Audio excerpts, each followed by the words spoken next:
My mother's annual Christmas dinner had always been more of a performance than a family gathering. The crystal chandelier casting its golden glow over the mahogany dining table, the fine china plates perfectly arranged, the expensive wine poured into delicate glasses. It was all part of her carefully orchestrated show of family perfection. But this year was different. The usual tension that simmered beneath our polite smiles had turned into something heavier, darker. Grandma Rose's empty chair at the head of the table seemed to mock our pretense of normalcy. "Sarah, darling, how's the hospital?" My mother's voice carried that familiar note of pride as she addressed my older sister. "I heard you're being considered for chief of surgery." I took a slow sip of water, already knowing what would come next. Sarah's achievements had always been the centerpiece of these family dinners, each accomplishment displayed like another jewel in my mother's crown. "Actually, Mom," Sarah's perfectly manicured fingers tapped against her wine glass, her engagement ring catching the light. "I got the position last week. Youngest chief of surgery in the hospital's history." The table erupted in congratulations. My father beamed, my mother dabbed at her eyes with an embroidered napkin, and my younger brother Michael, the successful corporate lawyer, raised his glass in a toast. "To Sarah," he announced, continuing the Bennett family legacy of excellence. I stared down at my untouched dinner, fighting the urge to point out that saving their struggling investment firm last year through my anonymous consulting work was also quite an achievement. But they didn't know about that, just like they didn't know about my thriving international business consultancy or the fact that I'd helped 3 Fortune 500 companies avoid bankruptcy in the past year. No, to them, I was still just Olivia, the disappointment, the black sheep who'd refused to follow the prescribed path of medicine or law, the daughter who'd walked away from a promising position at their investment firm to start her own business. "And what about you, Olivia?" My mother's voice cut through my thoughts. "Still doing that. What do you call it? Freelance work?" The way she said freelance made it sound like I was selling handmade crafts at local fairs, rather than running a multi-million-dollar consultancy. "I'm doing fine, Mother." I kept my voice neutral, years of practice helping me maintain my composure. "Fine." Sarah's perfectly plucked eyebrows rose. "At your age, you should be more than just fine. Remember when you left the firm? Dad gave you such a wonderful opportunity, and you just threw it away." I remembered that day clearly. I discovered serious discrepancies in the firm's accounting, tried to warn my father, but he dismissed my concerns. 2 years later, those same issues nearly bankrupted them. I'd stepped in anonymously through my consultancy to save them, but they never knew. "Sarah's right," my mother sighed dramatically. "If only you'd listened to us, you could have had a real career by now. Instead," she gestured vaguely at me, as if my entire existence was somehow lacking. Speaking of real careers, Michael chimed in, straightening his designer tie. "My firm just landed the Maxwell account. $3 billion in assets." He smirked in my direction. "But I suppose that's a bit beyond your scope, sis. How's your little consulting thing going?" I thought about the confidential documents sitting in my home office, papers showing that the Maxwell account was actually being managed by my company, with Michael's firm handling only the basic legal work. But again, they didn't know that. "It's going well enough," I replied softly, cutting into my salmon with deliberate precision. "Well enough to afford that dress." Sarah's eyes flicked over my simple black sheath dress. "I could take you shopping sometime. I know some lovely consignment shops." My dress was actually a hand-tailored piece from a small Parisian atelier, costing more than Sarah's monthly salary. But they didn't need to know that either. "That's so thoughtful of you, Sarah," I murmured, fighting back a smile as I thought of the Channel bags gathering dust in my closet. The conversation drifted back to Sarah's accomplishments, Michael's cases, and my mother's social circle. I sat quietly, letting their words wash over me like background noise. My thoughts kept drifting to Grandma Rose, the only person in this family who'd ever really seen me. She passed away 3 months ago, but her last words to me still echoed in my mind. Patience, my dear. Sometimes the best revenge is letting them underestimate you until the perfect moment. The perfect moment was coming sooner than they knew. Tomorrow morning, the family would gather at Mr. Harrison's office for the reading of Grandma's will. They were all so certain about what would happen. The family estate split between Sarah and Michael, the vacation homes, the investment portfolios, all divided between the successful siblings. But Grandma Rose had always been cleverer than anyone gave her credit for. She'd seen through the family's pretense, recognized their hollow achievements for what they were. Most importantly, she'd known exactly what I'd built, while they were all too busy looking down their noses at me. I heard from Mr. Harrison today, my mother announced, pulling me from my thoughts. The will reading is at 10 tomorrow. I assume you'll be there, Olivia? Though really, it's more a formality for you. Of course, Mother. I dabbed my lips with my napkin, hiding my smile. I wouldn't miss it for the world. Just try not to be disappointed, Sarah added with false sympathy. We all know Grandma Rose understood the importance of keeping the family legacy in capable hands. If only they knew that Grandma Rose had been my first investor, that she'd helped me establish my company, while they were all dismissing my dreams as foolish fantasies. If only they knew that their precious family legacy was already in my hands. But they would find out soon enough. Tomorrow, their carefully constructed world of superiority would come crashing down. Tomorrow, they would learn that the black sheep they dismissed for so long was actually the wolf they should have feared. I raised my water glass, offering them a smile that none of them could quite read. To family, I said quietly. They all echoed the toast, their glasses clinking with expensive certainty. None of them noticed the glint in my eye, the slight curve of my lips that wasn't quite a smile. None of them had any idea what was coming.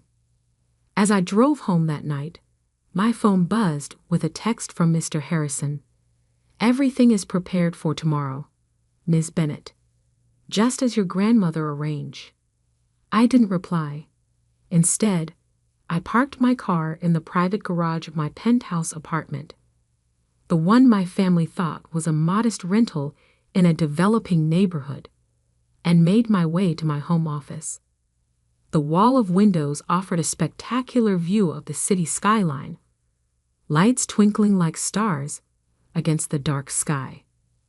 Opening my safe, I pulled out a thick manila envelope. Inside was Grandma Rose's letter to me, written 6 months before her death. I'd read it so many times I knew the words by heart, but tonight I needed to see them again. My dearest Olivia, they never saw you clearly, did they? Too busy preening in their own reflections to notice the quiet strength you were building. But I saw you. I saw how you turned their dismissal into determination, their doubt into drive. Tomorrow, they'll finally see what I've seen all along. The black sheep of the family isn't lost. She's been leading the flock all along. All my love, Grandma Rose. I placed the letter back in the safe, next to the documents that would change everything tomorrow. Then I poured myself a glass of wine, a rare vintage that cost more than Michael's monthly mortgage payment, and settled into my favorite armchair. Tomorrow would be interesting indeed. Mr. Harrison's law office occupied the entire top floor of one of the city's most prestigious buildings. As I stepped out of the elevator at precisely 9:45 a.m., I couldn't help but smile at the irony. I actually owned this building through one of my shell corporations, not that my family knew that. The reception area was already full. Sarah sat perched on an expensive leather chair, her surgeon's hands fidgeting with her pearl necklace. Michael paced by the window, his Italian leather shoes clicking against the marble floor. My parents sat together, my mother's face carefully composed, though her fingers drummed restlessly against her designer handbag. "Cutting it rather close, aren't you?" Sarah's voice dripped with disapproval as I walked in. I checked my watch. Still 15 minutes early, but didn't bother responding. Instead, I took a seat near the window, smoothing down my simple black dress. The same one they'd mockingly suggested came from a consignment shop.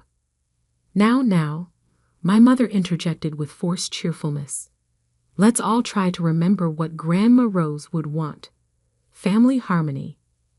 Michael snorted. "Family harmony? Please, Mother. We all know why we're here. The family estate needs proper management, and some of us," his eyes flickered meaningfully toward me, "clearly aren't equipped for that responsibility." Before I could respond, Mr. Harrison's assistant opened the conference room doors. "The family may enter now." We filed in like actors taking our places on stage. The conference room was impressive, all dark wood and leather, with floor-to-ceiling windows offering a panoramic view of the city. At the head of the long table sat Mr. Harrison, his silver hair and wire-rimmed glasses giving him an appropriately grave appearance. "Good morning, everyone," he began, his voice carrying the weight of 40 years of legal practice. "We're here today for the reading of Rose Eleanor Bennett's last will and testament." I watched my family settle into their seats, all of them wearing nearly identical expressions of barely concealed anticipation. They'd spent the last 3 months since Grandma's death carefully planning how they'd divide her considerable estate. "Before we begin," Mr. Harrison continued, "I must stress that what I'm about to read reflects your grandmother's explicit wishes. She was—" He paused, his eyes meeting mine for a brief moment, "very specific about certain conditions." "Conditions?" My father frowned. "What conditions?" "The estate should simply be divided between the children, as is traditional in our family." Mr. Harrison cleared his throat. "Perhaps it's best if I simply read the will." He opened a thick leather portfolio and began. "I, Rose Eleanor Bennett, being of sound mind and body, declare this to be my last will and testament." The initial paragraphs were standard legal language. I watched my siblings grow increasingly impatient, Michael checking his watch, Sarah tapping her perfectly manicured nails against the table. Then came the part they'd been waiting for. "Regarding the distribution of my estate, valued at approximately $48 million. Sarah sat up straighter. Michael stopped checking his phone. "I hereby declare that the entire estate, including all properties, investments, and assets, shall be placed under the sole control of my granddaughter, Olivia Bennett." The silence that followed was absolute. You could have heard a pin drop on the thick carpet. "What?" Sarah's voice came out as a strangled whisper. Mr. Harrison continued reading, his voice steady. "However, Olivia will have the authority to distribute portions of the estate to other family members, if and only if she deems them worthy. Her decisions in this matter shall be final and binding." "This is ridiculous," Michael exploded, jumping to his feet. "She can't do this." "I assure you, she can and did," Mr. Harrison replied calmly. "Furthermore, there's more." My mother had gone pale. "More?" "Yes," the will continues. "To ensure my wishes are carried out, I have arranged for all family trust funds, including those previously established for Sarah and Michael Bennett, to be transferred under Olivia's control, effective immediately. The chaos that erupted was exactly what I'd expected. Sarah burst into tears, her perfect makeup beginning to run. Michael started shouting about contesting the will. My mother looked like she might faint. My father stood up, his face red with anger. This is preposterous. Olivia doesn't know the first thing about managing this kind of wealth. She runs a small consulting business, for God's sake. I finally spoke, my voice quiet but clear. Actually, Father, there's something you should know about that small consulting business. Mr. Harrison handed me a folder. I opened it, laying out several documents on the table. Phoenix Global Consulting Group, I began, watching their faces. Ever heard of it?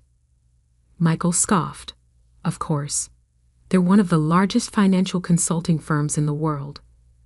They're the ones who saved Dad's company last year when... His voice trailed off as realization began to dawn. When it was about to go bankrupt, I finished for him. Yes, I know. I'm the one who arranged that bailout. What are you talking about? Sarah demanded. I'm the founder and CEO of Phoenix Global, I said simply. Have been for the past 8 years. Grandma Rose was my first investor. The silence that followed was deafening. My mother's hand flew to her throat, clutching her pearls. My father had gone from red to white, all the blood draining from his face. That's impossible, Michael stammered. Phoenix Global is worth just over $3 billion. I finished for him. Which makes Grandma's $48 million estate seem rather modest in comparison, doesn't it? Sarah's tears had stopped abruptly. But you live in that small apartment. You wear these simple clothes. I couldn't help but smile. That small apartment is a penthouse that costs more than your house, Sarah. And this simple dress? It's custom made by the same designer who refuses to sell to you because you were rude to his staff last year. Why? My mother whispered. Why didn't you tell us? Would you have believed me? I asked quietly. You were all so convinced I was a failure, so certain I couldn't succeed without following your prescribed path. It was easier to let you think what you wanted. And Grandma knew. My father's voice was barely audible. She knew everything. I confirmed. She watched all of you dismiss me, underestimate me, mock my choices, and she watched me build something far beyond what any of you have achieved. Mr. Harrison cleared his throat. There's one final part of the will I need to read. Everyone turned back to him, still shell-shocked. To my family, he read, I leave you with this lesson. True success isn't measured by titles or appearances, but by character and determination. I've watched you all pride yourselves on your achievements, while belittling the quiet ambition of my beloved Olivia. Today, you learn how wrong you've been. The black sheep of your family has become the shepherd of your flock. I stood up, gathering my papers. Mr. Harrison will provide you all with documents detailing the new financial arrangements. I suggest you review them carefully. Your trust funds will remain intact, but there will be conditions. Conditions? Michael's voice cracked. What conditions? I paused at the door, turning back to face my family. These people who had dismissed me for so long, who were now staring at me like they'd never seen me before. That's for me to decide, I said quietly. After all, I'm no longer the black sheep you can ignore. I'm the one holding the purse strings now. As I walked out of the conference room, I heard Sarah burst into fresh tears, Michael start swearing, and my mother call my name. But I didn't look back. In the elevator, I pulled out my phone and opened my banking app. A new notification popped up. Trust fund transfers complete. Everything had changed. But this wasn't about revenge. It was about justice. About finally being seen for who I really was. Grandma Rose would have been proud. The next few weeks were exactly what I'd expected. A storm of desperate attempts to regain control. My phone buzzed constantly with messages from family members, each one more manipulative than the last. From Sarah, "Olivia, we need to talk. I know we've had our differences, but we're still sisters. You can't just cut us off like this." From Michael, "This is completely unfair. I have commitments, investments. I need access to my trust fund." From Mother, "Darling, please. What will people say? The country club is already buzzing with rumors.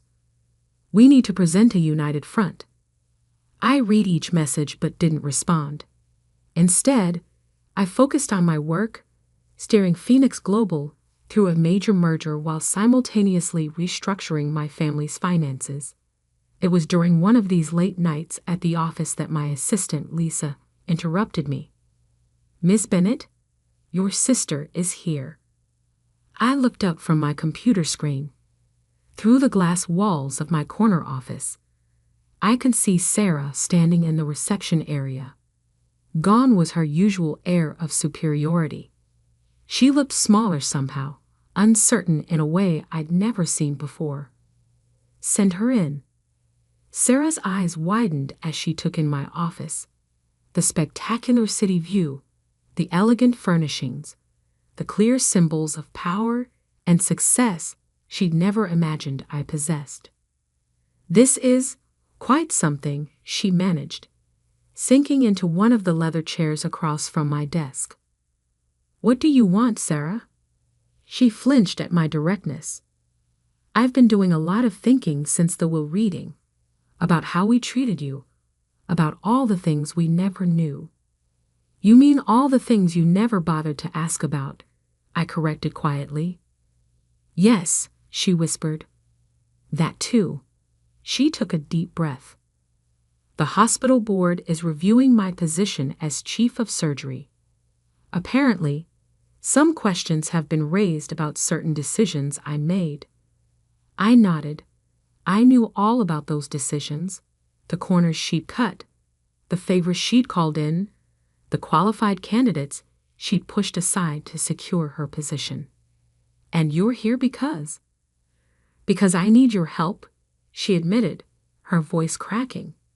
"Not just with money, but with everything. I've built my whole life on appearances, on what Mother and Father expected. I don't know who I am without that."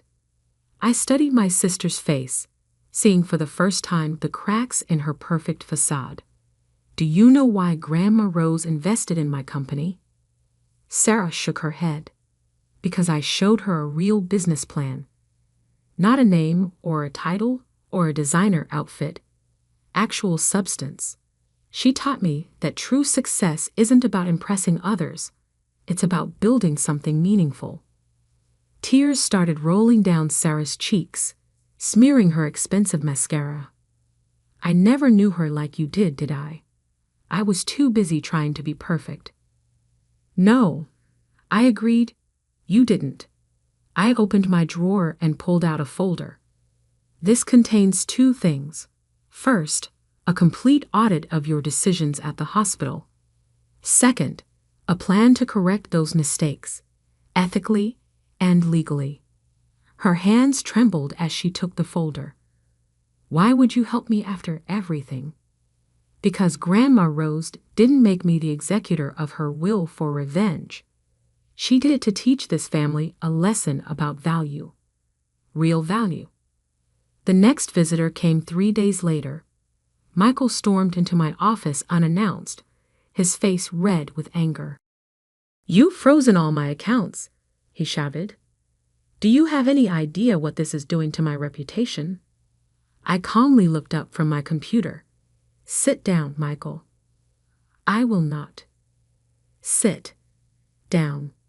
Something in my voice made him comply. I pulled up a document on my screen and turned the monitor toward him. Do you recognize this? His face went pale. It was a detailed report of every client he'd overcharged, every corner he'd cut, every ethical line he'd crossed in his pursuit of success. How did you? I know everything, Michael. Every shortcut, every lie, every client you've cheated. Did you really think I wouldn't investigate before taking control of the family's finances? He slumped in his chair. What are you going to do? That depends on you. I have a proposal, one that involves you actually earning your success for a change. The hardest conversation came last. My parents requested a meeting at their house, the home I'd grown up in, where I'd spent so many years feeling invisible. They were waiting in the living room, looking oddly diminished. The usual trappings of wealth surrounded them, but somehow they no longer seemed to fit. Olivia, my mother began, we've been talking about everything, about how we treated you. My father cleared his throat. When I nearly lost the company last year, it was you who saved it, wasn't it? Through Phoenix Global? I nodded. Why? He asked. Why help us after how we treated you? Because that's what families should do, I replied. Support each other, not tear each other down to feel superior. My mother started crying softly. We were so wrong about you, so terribly wrong. Yes, I agreed, you were, but that's not why I'm here. I opened my briefcase and took out several documents. These are the new terms for the family trust. There will be changes. They listened in silence as I outlined my conditions. No more trust fund payments without proof of actual work or contribution. No more blank checks for maintaining appearances. Resources would be allocated based on merit, not status. But what will people think? My mother whispered. That's exactly the kind of thinking that got us here, I pointed out. It's time for this family to develop some substance behind the style. 1 month later, I stood in my office, looking out over the city lights. My phone buzzed with a text from Sarah. She was starting over at a smaller hospital, working her way up properly this time. Michael had accepted a junior position at a respected law firm, learning to do things the right way. My parents were adjusting to their new reality, slowly learning to value achievement over appearance. On my desk sat a framed photo of Grandma Rose, her eyes twinkling with that knowing look she always had. Next to it lay her final letter to me, the one I'd only opened after the will reading. My dearest Olivia, by now they know, not just about your success, but about the strength they never saw. Use this power wisely. Not for revenge, but for redemption. Sometimes the black sheep becomes the shepherd not to punish the flock, but to guide them to better pastures. You've built something remarkable, my dear. Now help them build something real of their own.